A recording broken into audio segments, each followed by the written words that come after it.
Iran is fighting for the whole world right now. In a way, they're fighting for us. Because if Iran falls, it means Israel controls the entire Middle East. Did Iran just accidentally save Sudan? Iran closing the Strait of Hormuz may have just stopped genocide. Since April of 2023, Sudan has been in an active civil war between Sudanese armed forces, the SAF, and the paramilitary group called the Rapid Support Forces, or the RSF. And I need you to understand who the RSF is before we go any further. Whatever people hate about Iran, and there's a lot that the Arabs hate about Iran, they are uniquely standing up for the Palestinians. The mass murder in Gaza, the genocide in Gaza, and history will record it as that. It is genocide. It is a state policy to eliminate a people and transfer them out of a land. It is genocide by any definition, is the biggest thing that is happening at this point in history. It is the biggest thing. It is the thing about which the most will be written going forward. How did the rest of the world watch this and do nothing? How did the United States back this? How did the United States become the only country on the planet, other than Israel, to approve of this genocide? These are questions normal people will ask fairly soon. They're asking them now. And Iran, for all of its many faults, as an American, it's painful to admit this, has tried to do something about it.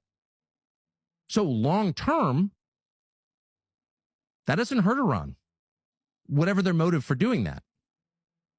That does not hurt Iran. That enhances Iran as a state.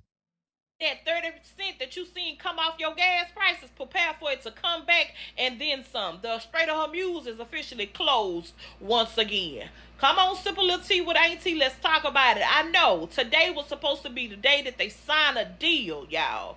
In Switzerland, J.D. Vance was supposed to go down there and get the deal negotiated and go ahead and sign the deal. But due to clauses being put there in the deal that Donald Trump signed, there was no war could be going on between Israel and Lebanon. Guess what? Israel's still over there doing what they want to do to Lebanon and not listening to nothing Donald Trump saying. Israel just doing their own thing, y'all. And due to Israel doing their own thing, Iran said, that's not happening. Israel does not get to do that to Lebanon, and y'all don't get to keep them blockades at the Persian Gulf. All of that stuff has to remove. If y'all not going to remove it and remove Israel out of Lebanon, then guess what? No deal.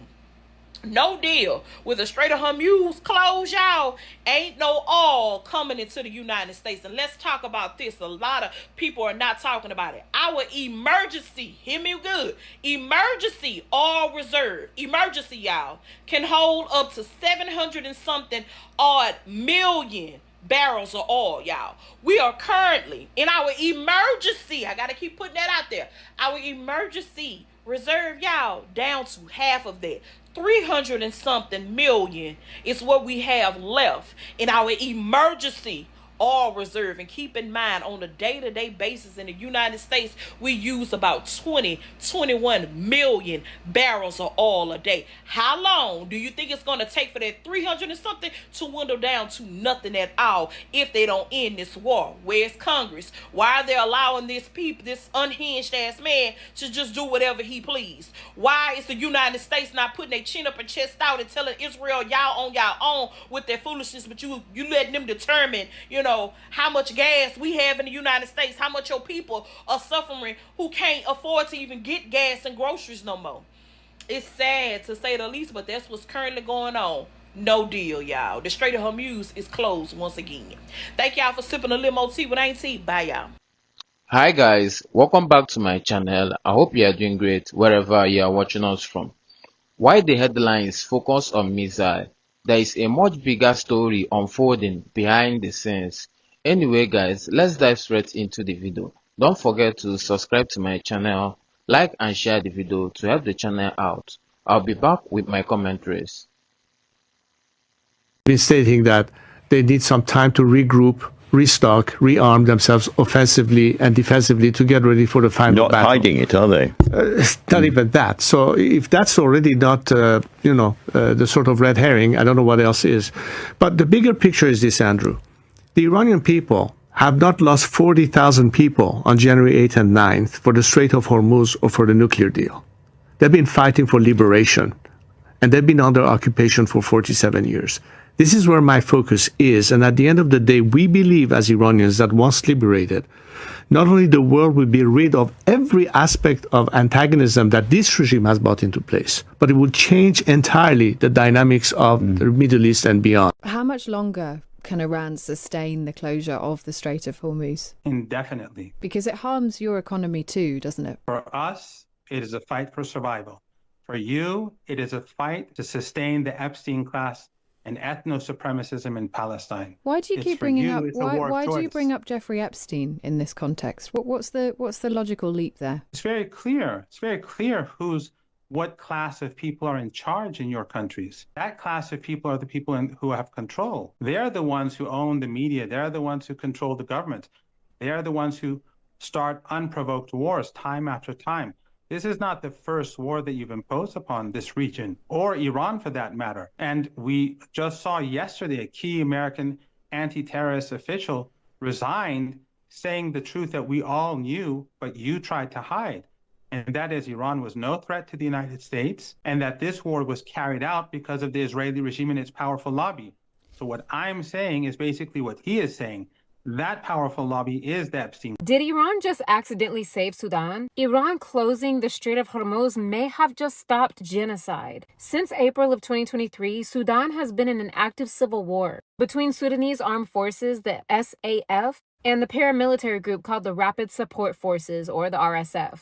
And I need you to understand who the RSF is before we go any further. They are not just soldiers. They're a militia, the same militia that carried out genocide in 2000. The RSF has been accused of crimes against humanity, including the genocide of non-Arab populations. These accusations come from the International Criminal Court, the Human Rights Watch, Genocide Watch, and the United States federal government. Their forces have killed hundreds of thousands of non-Arab populations, including sexual violence against women and children systematically, imposed deliberate starvation and pillaging of homes, hospitals, and even places of worship. This is an active genocide happening right now, and we've been talking about it for years. And if you follow the money, like I tell y'all to, you will find out who's funding this genocide. And that would be the UAE, who is also mentioned multiple times in the Trumpstein files. Right, the same country who has normalized relations with is not real. The same country that sits on the Persian Gulf. The same country that's been running weapons to the RSF. So here's where the Strait of Hormuz comes in, because the RSF's main sponsor, the USC, has been unable to deliver ammunition and fuel to its allies for 2 weeks. And the reason is because of Iranian strikes. The Emirati air forces are hiding right now because it's simply just too dangerous to risk. So basically, the UAE is too busy hiding from Iranian missiles to fly weapons to the RSF. So without supplies, the RSF is losing its main advantage: power, mobility, and weaponry. And the Sudanese army has launched a major defensive, taking full advantage of this window. So US and Israel bombed Iran. Iran closed the Strait of Hormuz. That in turn grounded UAE's air force. UAE can no longer send weapons to Sudan to continue a genocide. So the people of Sudan, who nobody in Western media is talking about or covering the active genocide, may finally get some relief. Not because America cared, not because the UN acted, not because any international body took action, but because of a chain reaction.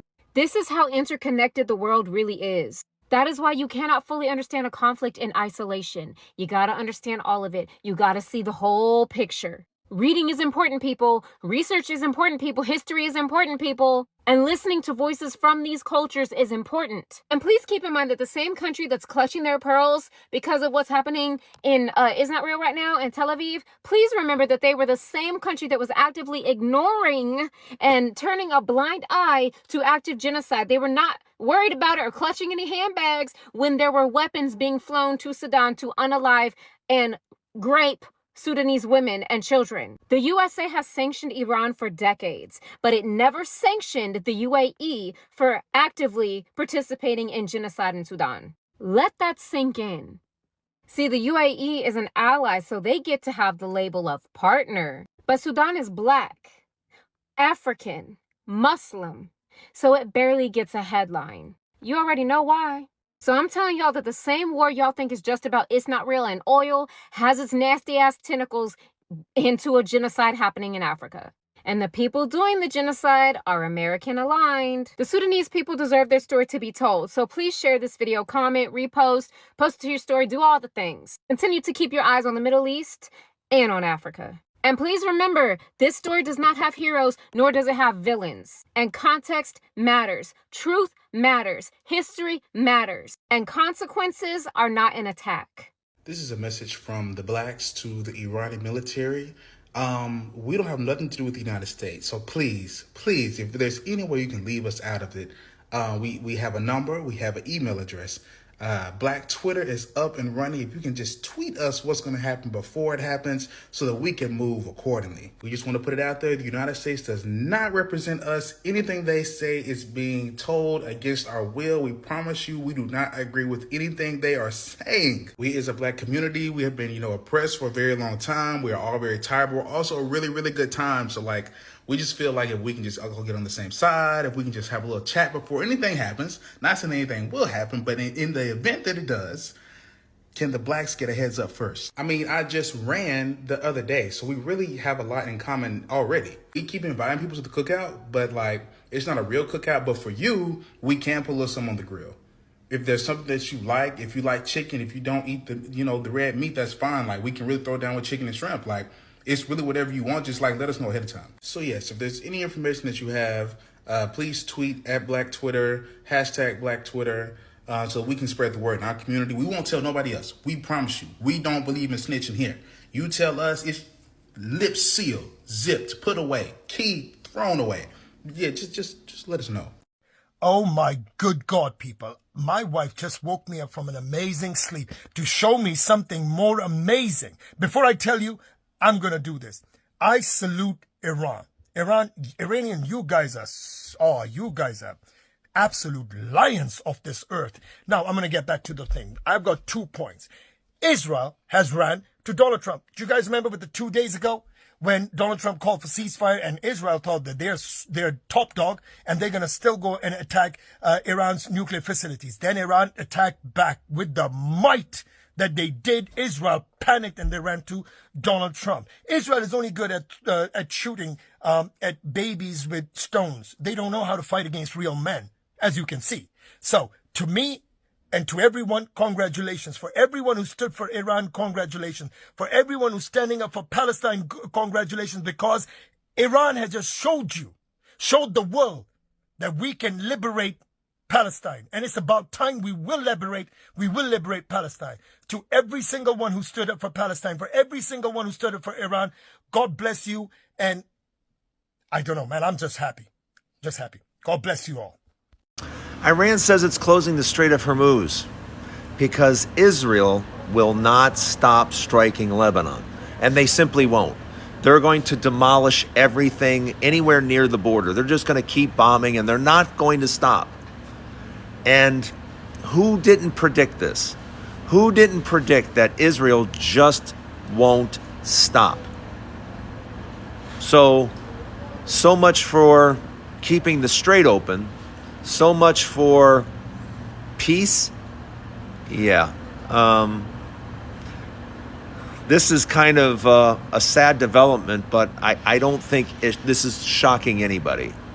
This is something that's going to continue until Israel's happy. Really doesn't matter what Trump thinks or what makes him happy. It's all about Israel. And until Israel is done, it's just going to go on and on and on. That if you attack Iran, Iran will attack every American asset in the Gulf region.